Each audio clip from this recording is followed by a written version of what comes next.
It's dark, it's gritty, it's violent, and it's the first series leading up to Marvel's Defenders. It's Daredevil.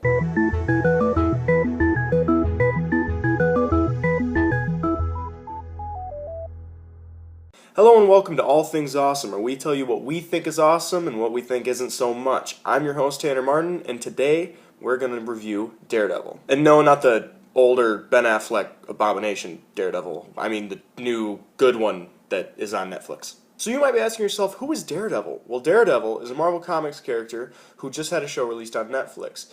And as a kid, he got this chemical stuff splashed into his eyes, so his sight is totally gone, but the rest of his senses are heightened. So instead of being like a normal person and being like, my senses are heightened, I can smell pancakes from miles away, I'm going to go to wherever those pancakes are. He's like, no, I have heightened senses, I'm going to fight crime despite being blind. I just finished watching Daredevil on Netflix, and I have to say, once again, Disney Marvel did not disappoint. I mean, it's not perfect, but it is really good. It's way better than the Daredevil movie.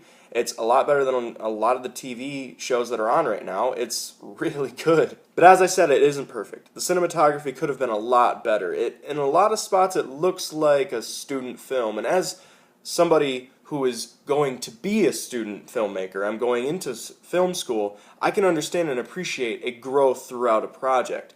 But being that it's Disney Marvel, they normally have everything up to par, everything at least up to snuff. That way, you're not taken out of the experience at all. And there are just some shots in Daredevil where you're like, wow, even somebody who isn't like me, somebody aspiring to be a filmmaker would notice. I mean, some of the shaky cam is really bad, and some of the walking shots are, pretty bad. But there are a lot of great shots. There's a lot of cool continuous shots. The fight scenes are executed perfectly. I mean, it's great in some aspects, but not so great in others as far as the cinematography goes. But where the show shines is in the writing. The writing is great in this show. I mean, it seems real, it seems natural and organic, and it allows you, even though you get pulled out sometimes from the cinematography, the writing pulls you right back into the story. So time for a little bit of the character breakdown. Let's start with Daredevil. He's played by Charlie Cox, and I don't think there could have been a better actor for this. Michael C. Hall there was a rumor years ago that Michael C. Hall was going to be headlining this Netflix show, and I'm a really big Michael C. Hall fan, and I can even see some of the Dexter similarities in this show. I mean, in tone and even in some of the cinematography and some of the ways that it's shot. It looks kind of like Dexter and feels kind of like Dexter, but Charlie Cox does the best in the show, and I don't think anybody could really have done it much better. He's so emotive, yet he's a badass. He's vulnerable, yet seems invulnerable in some aspects. It's a really good balance between the two parts of the character's psyche, where he's extremely emotive and vulnerable, but at the same time he's trying to save Hell's Kitchen, so he has to appear and try to be invulnerable. And Charlie Cox is a great actor. He perfectly executes his lines. At some points he just wills it to be better, the show in general, especially in the beginning episodes. Just having him in there makes you want to stick around. He's actually very impressive at acting as a blind man who can actually kind of see. So in a way, he is a blind man pretending to be more blind than he actually is. And Charlie Cox is playing that very well throughout the whole show. And the cool thing about Daredevil and Charlie Cox's portrayal of him is that he doesn't appear to be unbeatable or invulnerable. There's a certain amount that you know that he can do, and you see it. You see him on the ropes at certain points, or so to speak. Or you see him about to be beaten, or possibly he could be beaten, or maybe he is beaten. You don't know yet, so you don't think he has every fight just in the bag, or every battle in the bag. And that adds to the tension. You're not sure if he's going to make it out of this one, because he's going all in all he has, but what if this adversary has more? And now on to Foggy Nelson, the other half of Nelson and Murdoch, their little attorney-at-law. It's almost like Daredevil's cover, but in a lot of ways it's not. It's like also he's invested in that almost as much as Daredevil. At least in the beginning, that kind of wanes as the show progresses, and it's more all about Daredevil, less about the attorney-at-law. But Foggy Nelson, he grows on you.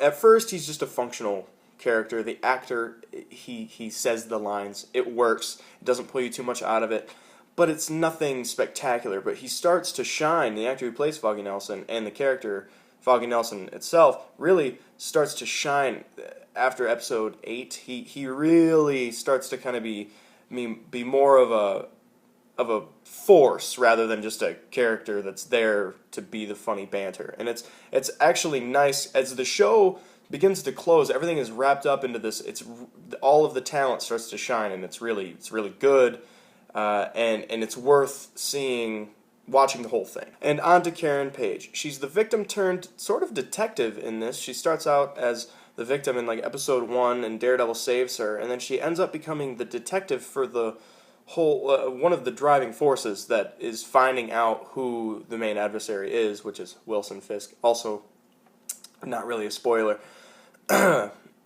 but she kind of moves into the role again, kind of as it goes on later, kind of like Foggy.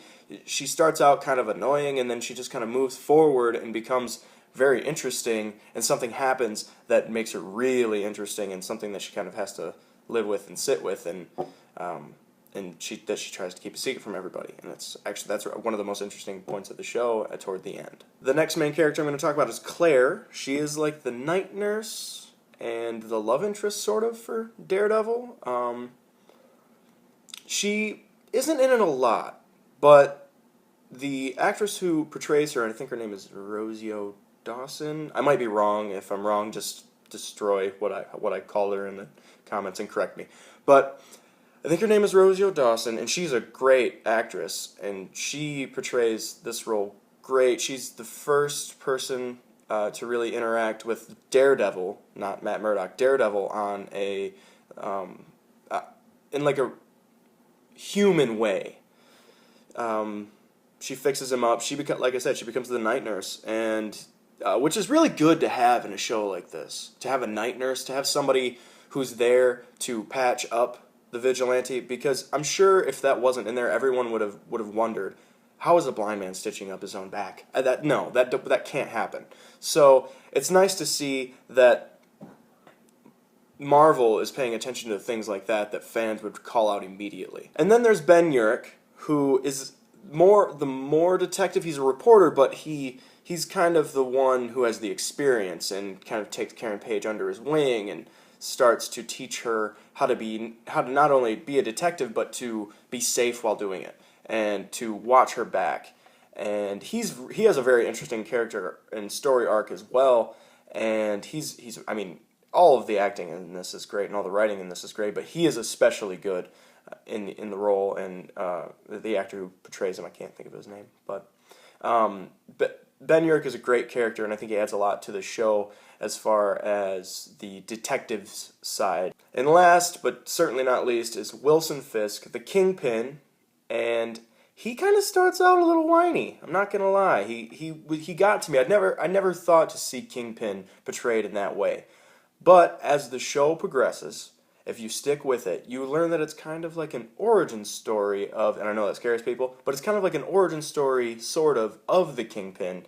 And then in the middle, like about the middle part of the show, you get to see the Kingpin start to step toward the Kingpin from the comics, and be this big mastermind criminal business lord, and he also has like that philanthropist side of him that he's portraying, but it's not true. And then there's the fact that he's a psychopath too. That's kind of interesting. I never thought that I saw from the trailer that that's where they were going with it. I wasn't sure I was going to go, but it actually turned out really well. This show is brutal. The show is extremely brutal, and it's mostly because of Wilson Fisk, the character. He just kind of loses it and does crazy things.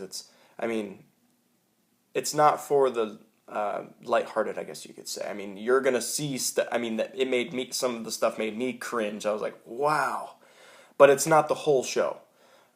There are just certain segments that are very brutal. And believe it or not, as serious as the show seems, just based on the cinematography and the lines and everything that you may have seen in the trailer, this looks like a very serious show. It's actually pretty funny. It's actually a pretty funny show. It's a lot of the humor comes from the jokes kind of aimed at Matt Murdock, Daredevil, because he's blind.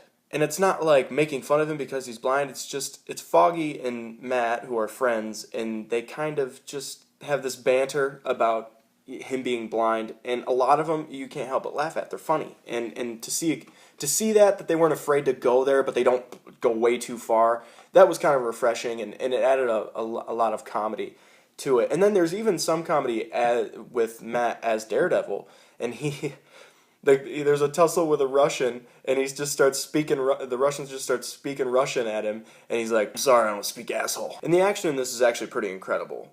Where the cinematography lacks, the action is one of the things that really makes up for it. I mean, the fight scenes are great. They are really great, and Daredevil's a badass, and a lot of the people he's fighting, they are badasses. And there's this parkour scene in episode 12 it blew my mind. I'm like, that's so cool. But it's not because it's like super amazing or out of this world. It's the way that it's executed, it looks like he had to be doing the things he was doing to get to the place he needed to be in the fastest way, which is what parkour is. But a lot of times you see that in movies and they're like doing this, it almost looks like a dance. It's not it's not like a tactician or like a strategy behind it. There's just people doing flips. In Daredevil, there's totally a strategy behind it. There's totally a reason for him to be doing the flips that he does, and it's real, and the movements that he does. And it was really fun to watch, and a lot of the action scenes in the whole TV show are like that. They're great, and they kind of keep you on the edge of your seat. There's a couple of fight sequences where I was like, I tried to get as close as I could to the TV just so I could like see it closer because it was so good.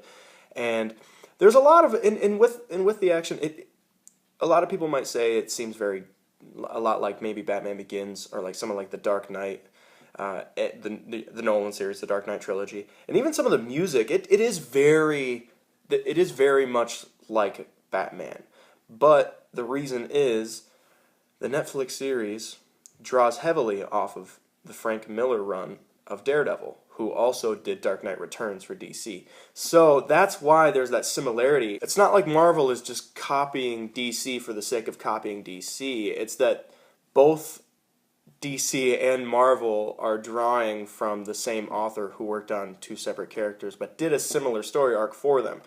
So it's really no one's fault. And it doesn't really matter because we're getting two awesome things. We're getting an awesome TV show on Netflix, and we're getting an awesome portrayal of Batman that was in The Dark Knight, and hopefully what's going to be in Batman v Superman. So that was my review of Daredevil. I really liked it. I think it's awesome. I think there are some minor imperfections with it, but with the Season 2, what they've learned in Season 1, and by the progression that they had, I think Season 2 is going to be twice as good.